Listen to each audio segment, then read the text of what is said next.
Kayak Nabi waktu habis Isra Mi'raj diuji sama kafir Quraisy Mekah, ditanya, Allah dari mana kamu?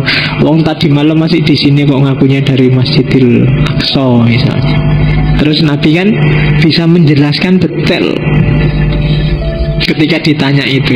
Nah itu kan kalau bahasa kitabnya tiba-tiba malaikat Jibril datang bawa gambarnya Masjidil Aqsa di depan Nabi, terus Nabi bisa cerita. Itu sebenarnya ilmul asrar, pengetahuan tentang yang rahasia-rahasia. Maksudnya rahasia itu yang manusia biasa nggak menjangkau, tentang masa depan, tentang masa lalu, tentang rahasia hati. Nah itu kan orang-orang tertentu yang bisa menjangkau. Itu ilmul asrar.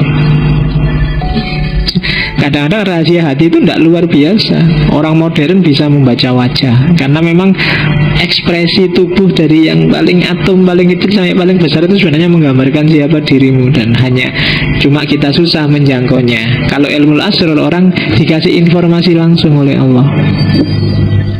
Itu jenis pengetahuan ketiga. Tiga-tiganya penting dan tiga-tiganya dipakai oleh Ibnu Arabi, meskipun ini sifatnya ranking. Yang paling meyakinkan ya ranking pengetahuan jenis ketiga. Di bawah itu pengetahuan jenis kedua, dan di bawah itu pengetahuan jenis pertama. Oke, pengetahuan jenis pertama kamu peroleh keluar, dalam arti kamu cari kebenaran di luar dirimu. Kalau pengetahuan jenis kedua, kamu melihatnya ke dalam.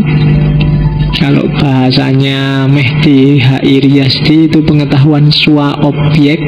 Karena untuk tahu kan kamu ngecek dirimu. Tadi saya minum teh, untuk ngerti bahwa teh itu manis kan saya nggak tanya ke sana, tapi saya ngecek ke dalam. Jadi objek pengetahuannya aku, yang mengetahui juga aku. Sehingga itulah disebut pengetahuan swa objek. Saya ini cinta apa enggak ya? Itu kan ke dalam, urusan rasa. Ini sebenarnya cinta apa sekedar iseng, apa ini nafsu, kan saya ke dalam. Pengetahuan tentang rasa itu ke dalam, swa objek.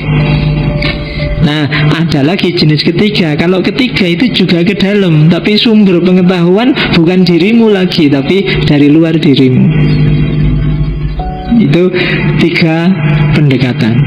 Dan ini kadang-kadang di level tertentu tidak cuma para wali atau nabi yang mendapatkan ilmu asrar.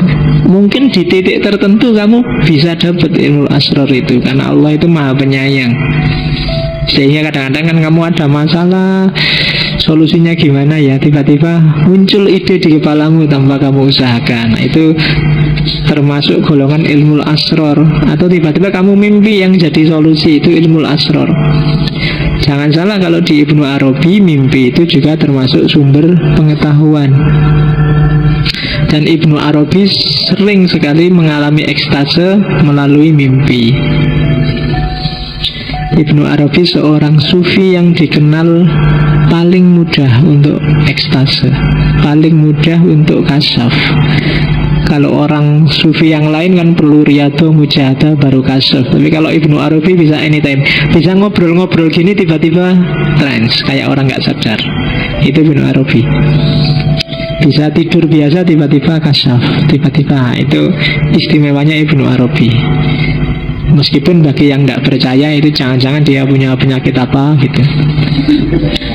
Tapi ada buktinya. Buktinya apa? Dia nulis sekitar 200 kitab. Itu kalau tidak orang biasa tidak mungkin. Ada satu kitab, saya lupa judulnya, Khilyatul apa gitu. Itu cuma ditulis 1 jam. Karena begitu dia mengalami kasyaf, ilmu asrar terbuka, begitu dia megang pena dan nggak berhenti tangannya selama 1 jam. Lahirlah sayangnya saya lupa judul kitabnya, di antara 200 itu. Jadi katanya Ibnu Arabi, kalau sudah megang pena dan mengalami kasyaf, dia tidak akan bisa berhenti. Enak kan? Begitu kamu pengen nulis skripsi, iya, jam bisa mulai bab 1 sampai bab 5 penutup selesai. Nah, lumayan.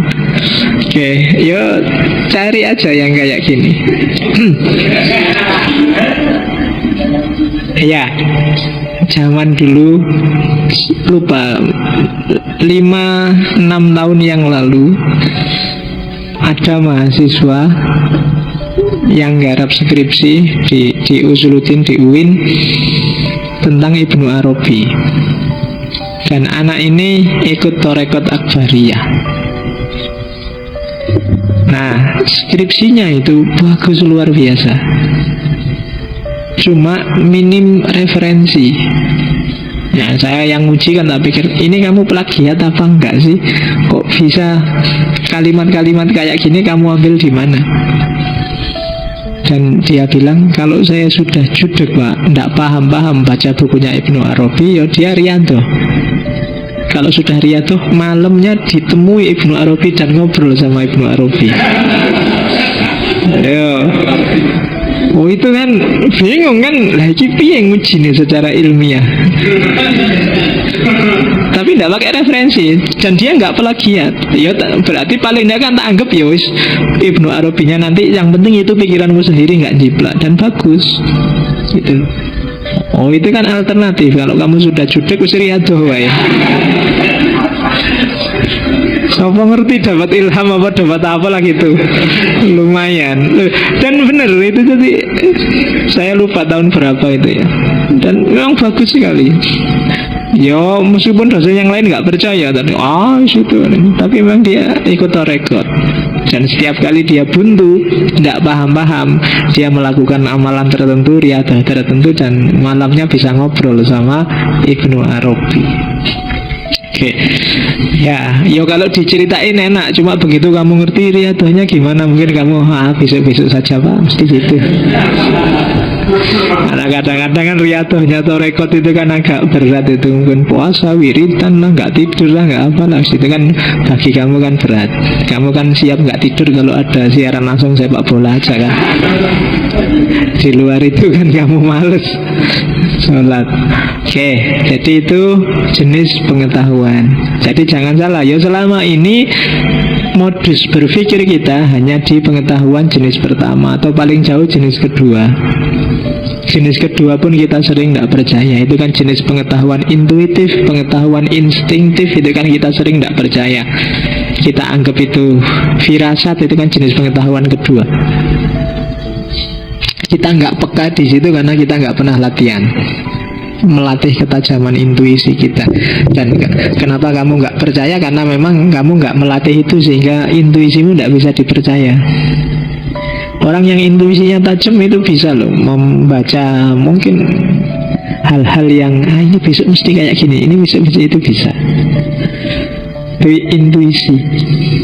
Cuma modus berpikir kita selama ini hanya ilmu akli, sejak SD sampai kuliah.